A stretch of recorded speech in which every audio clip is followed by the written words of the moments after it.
اللہ اللہ اللہ اللہ۔ السلام علیکم ورحمۃ اللہ وبرکاتہ۔ بسم اللہ الرحمن الرحیم، والصلاة والسلام علی سیدنا و مولانا محمد وعلی آلہ واصحابہ اجمعین، اما بعد۔ الحمدللہ سفر حج سے واپسی کو 10 دن ہو چکے ہیں، لیکن فلو کا مجھے جو اٹیک ہوا وہ ابھی تک چل رہا ہے، طبیعت ساتھ نہیں دے رہی، لیکن محرم کی آمد ہے تو چند ایک ضروری باتیں آپ سب کے سامنے لانا چاہتا ہوں، اس لیے طبیعت کی ناگواری کے باوجود میں کوشش کروں گا کہ چند باتیں آپ کے سامنے آ جائیں۔ اللہ تعالیٰ نے ہمارا سال، ویسے تو چاند بھی اللہ کا، سورج بھی اللہ کا، تو یہ نہیں کہا جا سکتا کہ سورج کا کیلنڈر کافروں کا ہے اور چاند کا کیلنڈر مسلمانوں کا ہے۔ جب چاند بھی اللہ کا، الشمس والقمر والنجوم مسخرات بامرہ، سورج بھی اللہ کا، چاند بھی اللہ کا، تارے بھی اللہ کے، تو جنوری فروری کا کیلنڈر بھی اللہ کا ہے اور محرم سفر کا بھی اللہ ہی کا ہے، لیکن اللہ نے ہمارے لیے، ہمارے نبی پاک صلی اللہ علیہ وسلم کے لیے یہ چاند کا کیلنڈر پسند فرمایا۔ اس کی وجہ مجھے پہلی دفعہ ناروے جب میں نارتھ پول پر گیا، نارتھ کیپ، پول تو بہت آگے ہے، نارتھ کیپ پر گیا جہاں وہاں پہلا آخری شہر آلٹا آتا ہے جس کی 10-12 ہزار کی آبادی ہے، اور پھر اس کے بعد بالکل آخر میں نارتھ کے جہاں زمین ختم ہو رہی وہاں ایک گاؤں آتا ہے، وہ مشکل سا نام ہے، مجھے یاد نہیں رہتا، اس کی کوئی 1.5-2 ہزار کی آبادی ہے، باقی آبادی وہاں پھیلی، اوپر ناروے بھی لگ جاتا ہے، سویڈن بھی لگتا ہے، فن لینڈ بھی لگتا ہے۔ وہاں سورج کا کیلنڈر فیل ہو جاتا ہے، چونکہ 2 مہینے وہاں جون جولائی سورج نظروں کے سامنے رہتا ہے، غروب ہی نہیں ہوتا، اور نومبر دسمبر وہاں سورج غروب ہو جاتا ہے اور نظر ہی نہیں آتا۔ میں جب گیا تو اگست کا مہینہ تھا اور سورج چند منٹ کے لیے ڈوبنا شروع ہوا تھا۔ وہاں جا کر مجھے یہ بات سمجھ میں آئی کہ ہمارے نبی تو عالمی نبی ہیں، سارے عالم کے نبی ہیں، آپ کو ایسی چیز، ہر وہ چیز دے گی جو پورے عالم میں ہر وقت اپلائی ہو سکے۔ سورج کا کیلنڈر اوپر ٹاپ نارتھ کے جو پول کے قریب علاقے ہیں وہاں فیل ہو جاتا ہے۔ ساؤتھ پول پر میں گیا نہیں ہوں، لیکن نارتھ پول کے بالکل قریب پہنچا ہوں، تو وہاں سورج کا کیلنڈر فیل ہو جاتا ہے، لیکن چاند کا کیلنڈر وہاں باقاعدہ چلتا ہے، چاند نکلتا بھی ہے، ڈوبتا بھی ہے، گھٹتا بھی ہے، بڑھتا بھی ہے، اور چاند کا نکلنا رات کا پتہ بتاتا ہے اور چاند کا ڈوبنا وہ دن کا پتہ بتاتا ہے۔ تو وہاں پہلی دفعہ مجھے یہ بات سمجھ میں آئی کہ اللہ تعالیٰ نے ہمیں چاند کا کیلنڈر ہمارے نبی کو دیا، چونکہ آپ عالمی نبی ہیں تو آپ کو ایسا نظام دیا گیا جو سارے عالم کے لیے اپلائی ہو سکے۔ یہ تو تھوڑی سی حکمت مجھے سمجھ میں آئی جو آپ کے سامنے رکھی ہے۔ پھر اللہ تعالیٰ نے محرم سے ہمارا سال شروع کیا ہے، یہ بڑا مقدس مہینہ ہے شروع سے ہی، اور اس میں جو 10 محرم کا دن ہے اس کو شہادت حسین نے 4 چاند لگا دیے، لیکن یہ اس سے پہلے سے ہی بہت محترم چلا آ رہا ہے۔ 10 محرم کو آدم علیہ السلام کی توبہ قبول ہوئی، 10 محرم کو ابراہیم علیہ السلام آگ کے ڈھیر سے نکلے، اس میں جو جتنے دن بھی اس میں رہے، مختلف اس کی روایات ہیں، لیکن جس دن آپ نکلے وہ 10 محرم تھا۔ 10 محرم کو وَاسْتَوَتْ عَلَى الْجُودِيِّ وَقِيلَ بُعْدًا لِلْقَوْمِ الظَّالِمِينَ، نوح علیہ السلام کی کشتی جودی پہاڑ پہ رکی 10 محرم تھا۔ 10 محرم کو موسیٰ علیہ السلام اپنی قوم بنو اسرائیل کو لے کر وہ پار ہوئے، اس لیے یہود 10 محرم کا روزہ رکھتے تھے۔ جب ہمارے نبی تشریف لائے مدینہ تو آپ نے دیکھا کہ یہود 10 محرم کا روزہ رکھتے ہیں، تو آپ نے پوچھا کہ کیوں روزہ رکھتے ہو؟ تو انہوں نے بتایا کہ اس دن ہماری قوم نے نجات پائی تھی۔ تو آپ نے فرمایا کہ ہم موسیٰ علیہ السلام کے تم سے زیادہ حقدار ہیں۔ پھر آپ نے کہا خالف الیہود، تم یہود کے خلاف کرو، وہ 1 رکھتے ہیں تم 2 رکھو، 9-10 کر لو، 10-11 کر لو۔ اور ساتھ فضیلت سنائی کہ عاشورہ کا روزہ پچھلے سال کے سارے گناہوں کو معاف کرنے کا ذریعہ ہے، اللہ تعالیٰ پچھلے سارے گناہ معاف فرما دیتے ہیں۔ 10 محرم کو یونس علیہ السلام مچھلی کے پیٹ سے باہر نکلے، اور پھر سب سے عظیم جو واقعہ ہوا جس نے انسانی تاریخ میرے پاس الفاظ نہیں کہ میں اس کو کیسے بیان کروں، بہرحال میرے احساسات اور جذبات کو الفاظ تعبیر دینے سے عاجز ہیں، معافی مانگ رہے ہیں۔ 10 محرم میں شہادت حسین نے پھر اس کو وہاں تک پہنچا دیا، اس کے جمال کو، اس کے کمال کو، اس کے حسن کو، کہ باقی سارے قصے اس کے مقابلے میں چھوٹے ہو گئے، اور یہ قصہ بہت آگے چلا گیا۔ یہ چھری سب سے پہلے چلی حضرت اسماعیل علیہ السلام پر، لیکن اس چھری سے انہیں نکالا گیا، بچایا گیا۔ پھر یہ چھری چلی جناب حضرت عبداللہ پر، آپ کے والد ماجد، لیکن ان کو اس چھری سے نکالا گیا، بچایا گیا۔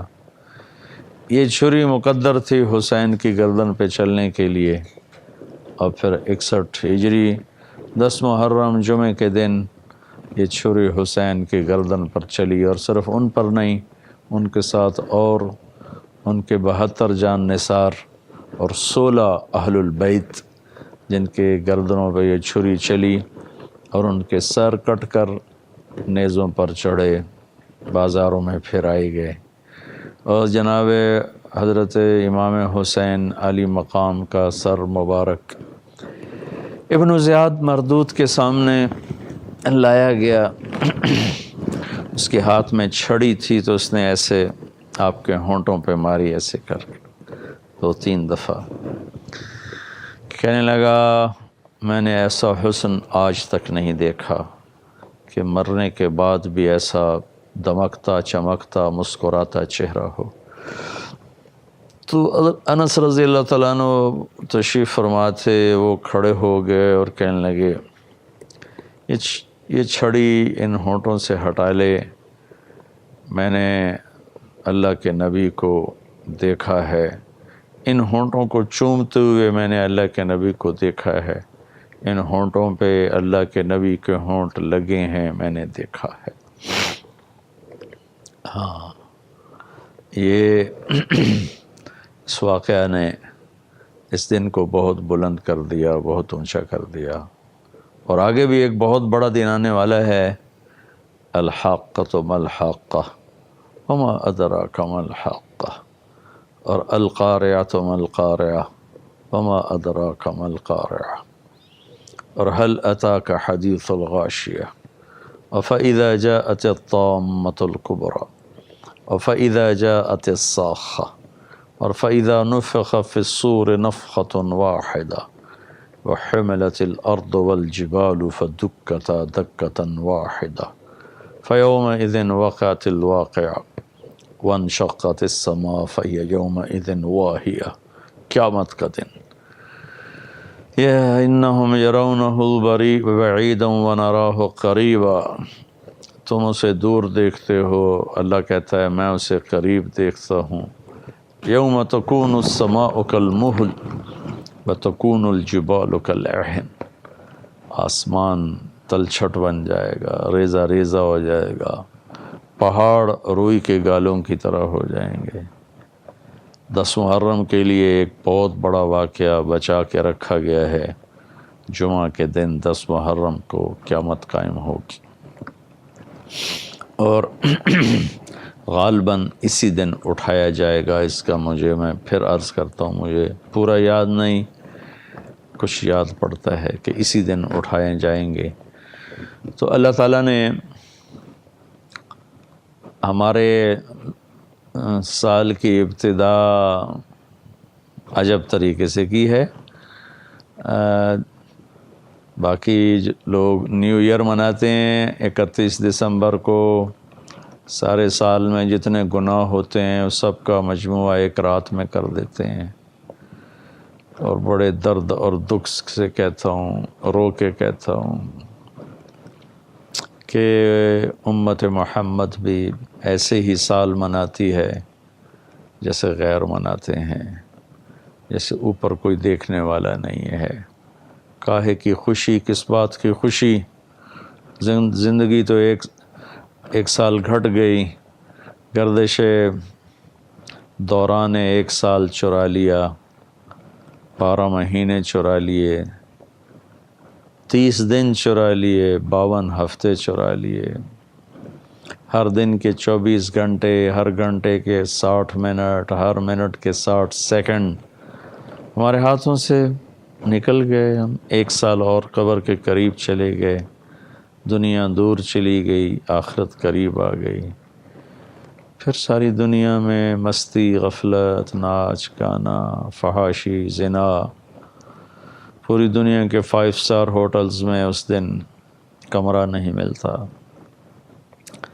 اچھا میرا اللہ کبھی تو اپنی دھرتی کو اس غلاظت سے صاف کرے گا، اور ایک پیارا خوبصورت ماحول دنیا دیکھے گی، اس میں عزت بھی ہوگی، ناموس بھی ہوگی۔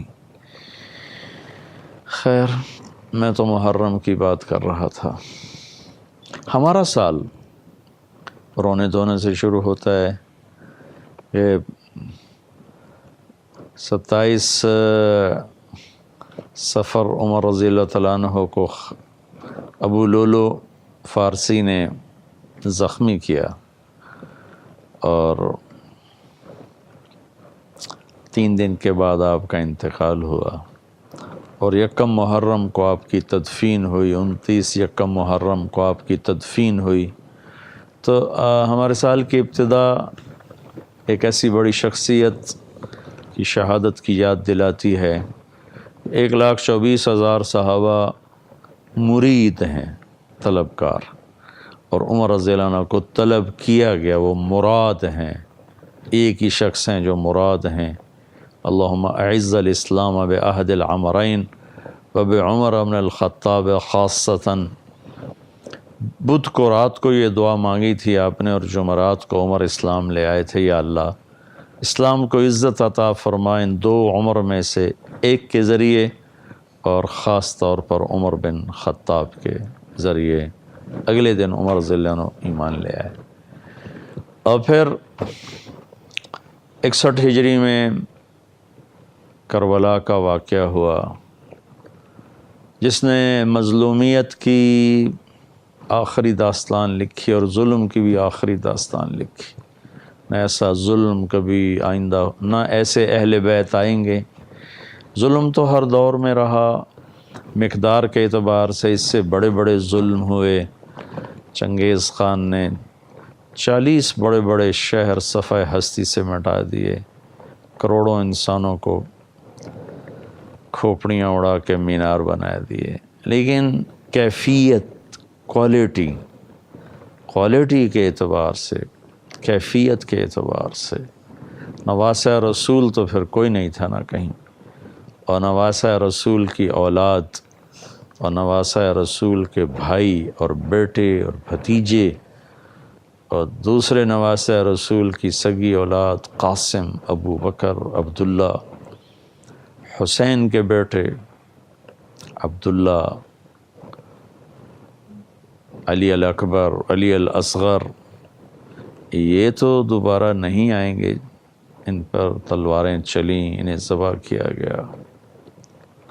قاسم کو لٹا کے ذبح کر دیا ایک کوفی نے۔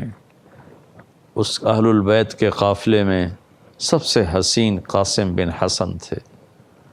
جب ان پہ حملہ ہوا تو انہوں نے آواز لگائی، یا عمّا، آئے چچا۔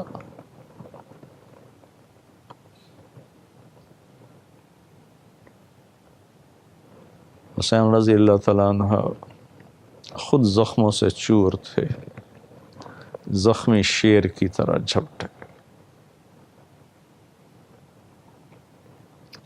لوہے کی دیواروں کو چیرتے ہوئے جب پہنچے تو بھتیجا اپنے نانا کے پاس جا چکا تھا، ایڑیاں ان کی زمین پر اس وقت رگڑ رہی تھیں، تو ان کے سرانے کھڑے ہو کر فرمایا، بھتیجے، آج تیرا چچا کتنا بے بس ہے، کہ آج تیری فریاد کے باوجود وہ تیری مدد کے لیے نہ پہنچ سکا۔ اور آپ نے ان کو اٹھایا اور سینے سے چمٹا لیا اور دونوں بازو میں ایسے بھینچ لیا اور ان کی لاش کو لے گئے پیچھے جہاں اہل البیت کی لاشیں پڑی تھیں، ان کے ساتھ ان کو بھی لٹا دیا۔ تو ایسے شہزادے کہاں سے آئیں گے؟ ظلم تو بعد میں بھی بڑے ہوئے، ہر دور میں فرعون بھی آتے رہے، ظالم بھی آتے رہے، لیکن خانوادہ رسول میں نواسے کہاں سے آئیں گے؟ نواسوں کی اولاد کہاں سے آئے گی؟ اور ایسے وہ 72 جان نثار کہاں سے آئیں گے کہ دھرتی نے ایسے وفادار کم ہی دیکھے ہوں گے۔ تو 10 محرم ہم نے اسے صرف رونے دھونے کا دن بنا دیا ہے، یقیناً رونے دھونے کا دن ہے، لیکن یہ ایک پیغام ہے کہ اللہ اس کے رسول کو راضی کرنے کے لیے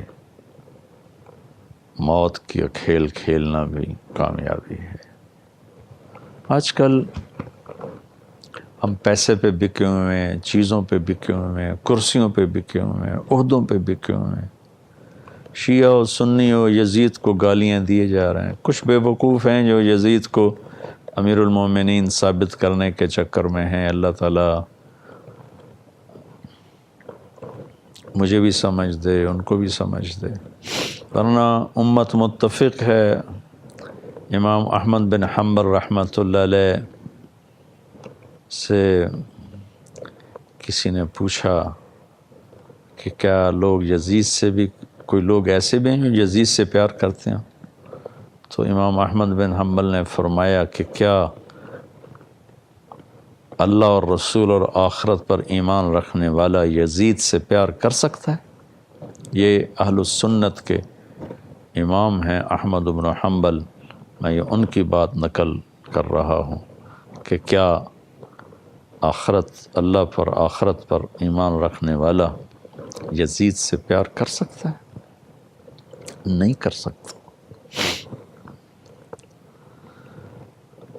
لیکن حیرت کی بات ہے، کام سارے وہی کرتے ہیں جو وہ کر گئے۔ کرسی کے لیے ظلم بھی ڈھاتے ہیں، ایمان بھی بیچتے ہیں، ضمیر کو بھی بیچتے ہیں۔ محرم آتا ہے تو روتے حسین کے لیے ہیں، کھڑے ہوئے یزید کی صف میں ہیں، نوحہ اہل بیت کا پڑھتے ہیں، کام شمر والے کرتے ہیں، ابن زیاد والے کرتے ہیں۔ جنت اگر اتنی سستی ہوتی تو جنت کے سردار حسین کو سر کٹانے کی کیا ضرورت تھی؟ اپنے معصوم بچوں کو ذبح کروانے کی کیا ضرورت تھی؟ اپنے خاندان کے سر نیزوں پہ چڑھانے کی کیا ضرورت تھی؟ جنت کا راستہ ایک زندگی ہے جو میرے نبی لے کر آئے ہیں، جسے اپنانا پڑتا ہے، تب جا کر یہ راستہ طے ہوتا ہے۔ اللہ ہمیں اہل بیت کی قربانی کی قدردانی کی توفیق عطا فرمائے۔ اس سے عظیم کائنات میں کوئی گھر نہیں ہے۔ انما یرید اللہ لِيُذْهِبَ عَنْكُمُ الرِّجْسَ أَهْلَ الْبَيْتِ وَيُطَهِّرَكُمْ تَطْهِيرًا، اس سے بڑا کوئی گھر نہیں ہے۔ جب وہ قربان ہو گئے تو ہم اتنا ہی کر دیں، رشوت چھوڑ دیں، جھوٹ چھوڑ دیں، ظلم چھوڑ دیں، جوا چھوڑ دیں، چوری چھوڑ دیں، زنا چھوڑ دیں، قتل چھوڑ دیں، ڈاکے چھوڑ دیں، ماں باپ کی نافرمانی چھوڑ دیں، حرام کمانا چھوڑ دیں، ملاوٹ چھوڑ دیں، کھوٹ چھوڑ دیں، ماں باپ پر ظلم چھوڑ دیں، بیویوں پہ زیادتی ظلم چھوڑ دیں، کسی کا حق نہ ماریں۔ اللہ ہمیں عمل کی توفیق بخشے۔